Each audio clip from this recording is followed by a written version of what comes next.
हम सब जानते हैं कि वाल्मीकि महान महाकाव्य रामायण के रचयिता हैं, पर क्या ये पता है कि उन्हें एक बहुत ही रहस्यमयी उपाधि दी गई थी, प्रचेतस के पुत्र। आज हम इसी उपाधि के पीछे छिपे गहरे अर्थ को समझने की कोशिश करेंगे। उन्हें कोई आम कवि नहीं बल्कि आदि कवि कहा गया है, मतलब कवियों में सबसे पहले।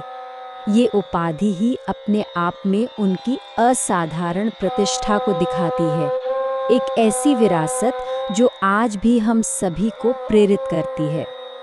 लेकिन उनकी एक और पहचान भी थी, प्रचेतस के पुत्र। तो सवाल ये उठता है कि आखिर ये प्रचेतस थे कौन? क्या ये बस एक नाम था, ये इसके पीछे कोई बहुत गहरा मतलब छुपा हुआ है? चलिए इस रहस्य से पर्दा उठाते हैं। इस गुत्थी को सुलझाने की शुरुआत प्रचेतस नाम से ही होती है।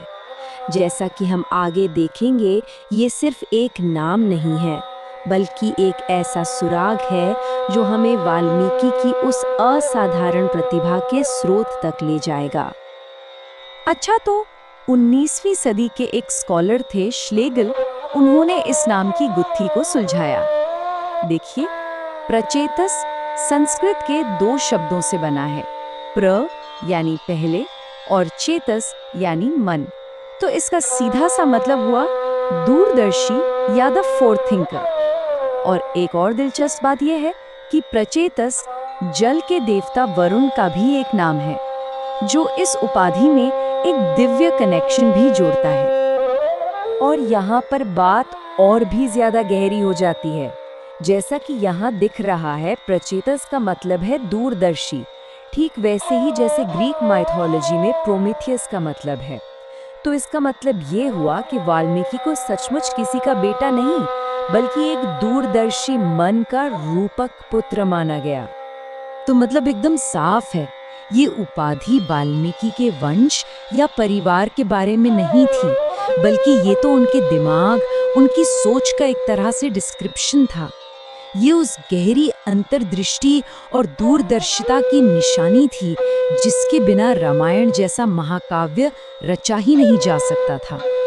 अब ये जो दूरदर्शी होने का आइडिया है ना, ये हमें एक और पुरानी सोच की तरफ ले जाता है कि एक कवि असल में एक दृष्टा होता है, एक ऐसा इंसान जो सिर्फ शब्द नहीं बनाता, बल्कि भविष्य की झलक भी देख सकता है।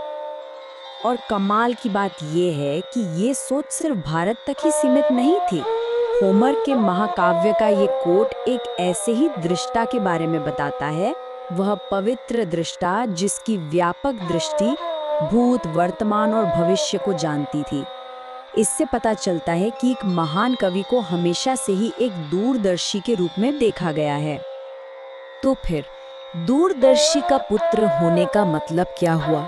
इसका सीधा सा मतलब था कि वाल्मीकि के पास रामायण की पूरी कहानी को लिखने से पहले ही अपने मन में देखने की शक्ति थी। ये सिर्फ कविता नहीं थी, ये एक पूरा का पूरा विजन था। लेकिन सवाल ये है कि ये दिव्य दृष्टि, ये विजन आया कहाँ से? इसका जवाब एक बहुत ही इमोशनल कहानी में छिपा है। एक ऐसा पल जिसने गहरे दुख को एक अमर कला में बदल दिया। तो हुआ यूं कि एक बार वाल्मीकि ने एक शिकारी को एक सारस पक्षी को मारते हुए देखा। इस क्रूरता को देखकर उनका दिल करुणा और दुख से भर गया, जिसे संस्कृत में कहते हैं शोक। और उसी गहरे शोक के पल में उनके मुंह से अचानक ही कविता का पहला श्लोक निकल पड़ा। सोचिए, ये सिर्फ एक कहानी नहीं है, ये कमाल का पोएटिक कनेक्शन है। शोक से श्लोक का जन्म, दुख की गहरी भावना ने ही कविता को जन्म दिया। यह हमें दिखाता है कि सबसे बड़ी कला अक्सर सबसे गहरे दर्द से ही निकलती है। तो चलिए अब इन सारी बातों को एक साथ जोड़कर देखते हैं कि वाल्मीकि की ये उपाधि असल में हमें क्या बताती है। ये सिर्फ एक नाम नहीं, ये उनकी पूरी पहचान का सार है। तो प्रचेतस के पुत्र होने का मतलब है एक ऐसा दिमाग जिसमें भविष्य देखने की ताकत हो, एक दृष्टा जैसी दिव्य नजर, दुनिया के दुख को महसूस करने वाली गहरी हमदर्दी, और फिर उस दुख को एक अमर कला में बदलने की अनोखी प्रतिभा। एक तरह से देखा जाए तो ये उपाधि किसी भी महाकवि के लिए एक परफेक्ट जॉब डिस्क्रिप्शन है। ये सिर्फ एक टाइटल नहीं है, बल्कि ये उन सभी गुणों का प्रतीक है जो एक महाकाव्य को रचने के लिए चाहिए होते हैं। और आखिर में यह हमें एक बहुत बड़े सवाल के साथ छोड़ जाता है। किसी महाकाव्य को लिखे जाने से पहले ही उसे अपनी आंखों के सामने पूरी तरह से देखने के लिए आखिर किस तरह की दूरदर्शिता और रचनात्मक प्रतिभा की जरूरत पड़ती होगी।